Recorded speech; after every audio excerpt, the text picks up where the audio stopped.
नमस्कार दोस्तों, ASB news India के डिजिटल पैनल आपके अपने Facebook page, YouTube channel Amrish Balyan पर आप सबका हार्दिक स्वागत है, अभिनंदन है। किसान मसीहा और पूर्व प्रधानमंत्री चौधरी चरण सिंह जी की जयंती पर आज सिसोली में युवा संवाद के नाम से बड़ा कार्यक्रम आयोजित हुआ है और इस कार्यक्रम में शामिल होने के लिए पहुंचे हैं केंद्रीय मंत्री और मुजफ्फरनगर सांसद डॉक्टर संजीव बालियान जी। तो मंत्री जी, किस तरीके से आप चौधरी चरण सिंह जी के जीवन को याद करते हैं? देखिए, 121वीं जयंती है चौथ साहब की आज, और इसमें कोई दो राय नहीं कि भारतीय राजनीति में उनसे बड़ा किसान नेता नहीं हुआ। और वो नेता रहा जिसने बहुत बड़े बड़े बदलाव भी किए। सीलिंग लागू करना हो, छोटे किसान को उसका मालिकाना हक दिलवाना हो, जो ये मंडी समिति बोलते हैं 1937 में 38 में पहली बार विधायक बनने के बाद उस समय कानून का मसौदा चौथ साहब ही लेकर आए थे। और बहुत बड़े नेता थे, विजनरी नेता थे, साथ के साथ इकोनॉमिस्ट भी थे बड़े। तो मैं समझता हूँ किसानों के लिए जितना वो कर पाए, कोई उसके आसपास भी दूसरा तो मुझे दिखाई नहीं देता। आज भी किसान तो बड़ी समस्याओं से जूझ रहा है। सरकार उन समस्याओं के समाधान की दिशा में क्या प्रयास कर? देखिए, समस्याएं लगातार किसान नहीं हर वर्ग की रहती हैं।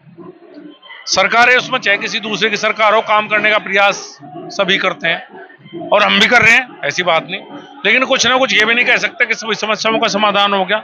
लेकिन बहुत सी बातें ऐसी हैं, अगर आप उत्तर प्रदेश के परिप्रेक्ष्य में देखेंगे, सबसे बड़ी समस्या ट्यूबवेल का बिजली का बिल थी। 24 से 25 हजार रुपये एक साल का आता है।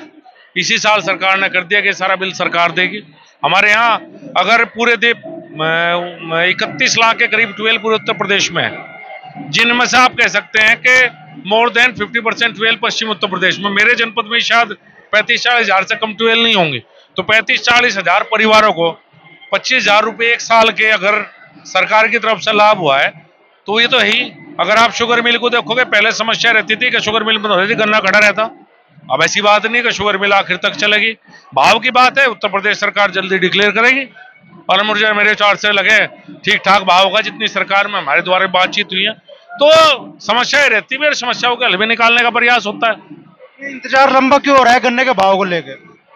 मुख्यमंत्री जी ने हो सके कोई पत्रा कढ़वाया हो, पर जल्दी भाव बढ़ेगा और ठीक ठाक बढ़ेगा। इतना बढ़ेगा अब चेहरे पर रौनक जरूर आएगी।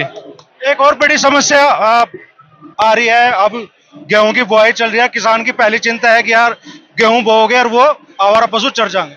इस समस्या का समाधान कब तक होगा? हाँ, ये बात ठीक है। 31 दिसंबर को मेरे 12 शेड बनकर तैयार हो जाएंगे और बाकी 10 जनवरी तक बन जाएंगे। 5 या 6 तारीख के करीब दिसंबर के बाद हम हर गांव से पकड़ना शुरू करेंगे और जितने मुजफ्फरनगर में है सारे के सारे काउ सेंचुरी में चले जाएंगे। लेकिन और बाहर से आगे तो मेरी समस्या हो जाएगी।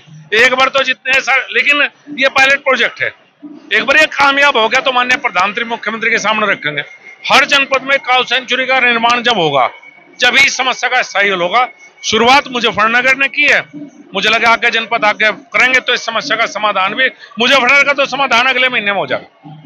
आपने यहाँ मनसवी आज किसानों से भी सहयोग मांगा, कहा भाई एक एक गठरी भूस भी देंगे तो बड़ा योगदान हो। हाँ, देखिए, जब वो चलानी है, मान लिया मेरे पास 10,000 गोवंश है तो सरकार की योजना से नहीं वो चल सकता सिर्फ, फिर तो वही हालत उसकी हो जाएगी जो बाकी गौशाला की हो रही है। और इतना बड़ा पाप लेके मैं कहाँ जाऊंगा, क्योंकि सबके गांव में ले गया गोवंश और मैं उन्हें ना खिला पाया। अब मैंने 20,000 क्विंटल पुराली बासमती की अभी हरियाणा से खरीदी है इसी के लिए। अप्रैल में भूसा आ जाएगा तो सबसे गठरी मांगूंगा तो कम से कम 2-3 महीने का उसमें का जो भी, ये जनता के सहयोग से चल सकता है। सरकारें नहीं चला सकती काउ सेंचुरी ये व्यवस्था, इसमें जनता का सहयोग जरूरी है। मुझे उम्मीद है कि मुजफ्फरनगर ने हमेशा सार्वजनिक और सामाजिक कार्यों में बढ़ चढ़ के योगदान दिया है, तो यहाँ का किसान मेरी मदद जरूर करेगा। अच्छा, एक बड़ा मुद्दा चल रहा है, आप भी आंदोलन हुआ, धरना प्रदर्शन हुआ और आपने भी इसे समर्थन दिया उपराष्ट्रपति जगदीप धनखड़ जी की मिमिक्री को लेकर। बस ऐसा है कि हमारे बुजुर्ग हैं, मैं उनसे मिलने भी गया था। एक तो बुजुर्ग है, हमारे यहाँ बुजुर्गों का सम्मान की परंपरा है और बातों को छोड़ दे, राजनीति यहाँ करनी भी नहीं चाहिए बात। लेकिन किसी बुजुर्ग को मेरी कोई मिमिक्री करे, मैं किसी की कहूँ, हम उम्र हो, आपस में मजाक अच्छा लगता है। लेकिन एक बुजुर्ग हैं, बड़े वकील रहे हैं, सांसद भी रहे हैं, केंद्रीय मंत्री भी रहे हैं, विधायक भी रहे हैं, और अब उपराष्ट्रपति संवैधानिक पद होता है, किसी पार्टी के नहीं है वो। उनके साथ ऐसा अपमानजनक व्यवहार का दुख मुझे लगता है सबको ही पहुंचा होगा कि बुजुर्गों के साथ, बुजुर्गों की मिमिक्री ठीक नहीं होती। जवानों की कर लो, हमारी करो, खूब मजा होगा, हम उनकी करेंगे, हमारी करेंगे, तो उसका दुख सबको ही पहुंचा है। एक बड़ा मुद्दा चल रहा है, साक्षी मलिक ने कुश्ती छोड़ने का ऐलान कर दिया और बजरंग पूनिया अपना पद्मश्री कल प्रधानमंत्री नरेंद्र मोदी के घर के बाहर फुटपाथ पे छोड़ आए। वो कह रहे हैं कि भाई महिला पहलवानों के साथ जो हुआ, उनके मान सम्मान वो नहीं की लड़ाई उस तरीके से नहीं लड़ पाए। इस बात की टीस उन्हें जिंदगी भर कचोटती रहेगी। क्या कहना चाहेंगे साक्षी मलिक के संन्यास और बजरंग पुनिया के पद्मश्री लौटाने को लेकर? मैं एक बात कहूँ, ये जो जितने भी खेल संघ है, कुश्ती छोड़ दो, इनकी जो व्यवस्था है, जब तक इसमें बदलाव नहीं होगा ना, चूंकि जो इलेक्शंस है उसमें चुने जहां, वो किसी के हाथ में नहीं होता। सरकार ने उन्हें कह भी दिया था, परिवार का जो पार्टी कह सकती थी, जब तक इनके पूरे स्ट्रक्चर में बदलाव नहीं होगा। और इसमें खिलाड़ियां में ज्यादा बेहतर है। मैं तो कहूँ खेल संघ में जितने नेता हैं अगर ये हटें, मेरी राय तो है वो बेहतर रहेगा। खिलाड़ी इसमें बने, लेकिन मेरे किले की राय से सब कुछ नहीं होता कि मेरे किले की राय से। और मैं तो ये कहूंगा कि बजरंग भाई को भी ये कहूंगा कि अभी वे लड़का है ओलंपिक, थोड़ी बेहतर तैयारी करें। हम सब लोग हैं, कोई भेदभाव तो होने नहीं देंगे, इतना कह सकते हैं किसी के साथ। पहले भी नहीं होने दिया, पहले भी लड़ते रहे, जो भेदभाव की बात थी। जहां तक उनके आरोप हैं वो कोर्ट में है, उनके ऊपर मैं क्या कहूँ। लेकिन मैं बजरंग को और सबको कहूंगा, भाई अभी आप कुश्ती लड़का है, तैयारी नहीं थी तो आप इतना अच्छा पहलवान होने के बावजूद नहीं जीत पाए। तो अपनी कुश्ती पर अगर तैयारी करेंगे, फोकस करेंगे, तो अगर वो उनके साथ कोई भेदभाव या अन्याय तो होने नहीं देंगे, इतना तो प्रयास हमारी तरफ से जरूर रहेगा। आप अपील करेंगे उनसे आप पद्मश्री वापस लेने का? बिल्कुल करूंगा। देखो उनकी कमाई हुई पद्मश्री है, किसी ने ऐसा नहीं दिया गिफ्ट दिया है। वो वापस लें, अगले खेलों की तैयारी करें। मैं उनके पूरी तरह से साथ रहूंगा और कोई अन्याय नहीं होने दूंगा, इतना जरूर। जितनी मेरी क्षमता है उसमें जरूर साथ रहूंगा। एक आखिरी सवाल, संजीव बालियान व्यक्तिगत तौर पर क्या मानते हैं कि पहलवानों के साथ वाकई अन्याय हुआ? कुछ तो बात है जो बात रही है, लेकिन अब चूंकि कोर्ट में है, मैं मंत्री हूं, अब उस पर ज्यादा मैं कहूंगा दोनों कहें कोर्ट में समस्या है, चूंकि सारा मामला कोर्ट में जा चुके हैं। तो ये है केंद्रीय मंत्री संजीव बालियान।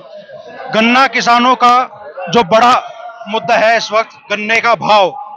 मंत्री जी कह रहे हैं कि जल्दी ही योगी सरकार गन्ने का भाव डिक्लेयर करेगी और अच्छा खासा डिक्लेयर करेगी। अब योगी जी ने पत्रा कहाँ दिखाया, क्या नहीं दिखाया, वो तो आने वाले दिनों में स्पष्ट होगा। साथ में वो मान रहे हैं कि साक्षी मलिक, बजरंग पूनिया ने जो कदम उठाए हैं, उनके मन की पीड़ा कहीं ना कहीं सही है। और उन्होंने अपील की है बजरंग पूनिया से कि वो अपना जो पद्मश्री उन्होंने लौटाया है उसको वापस लें।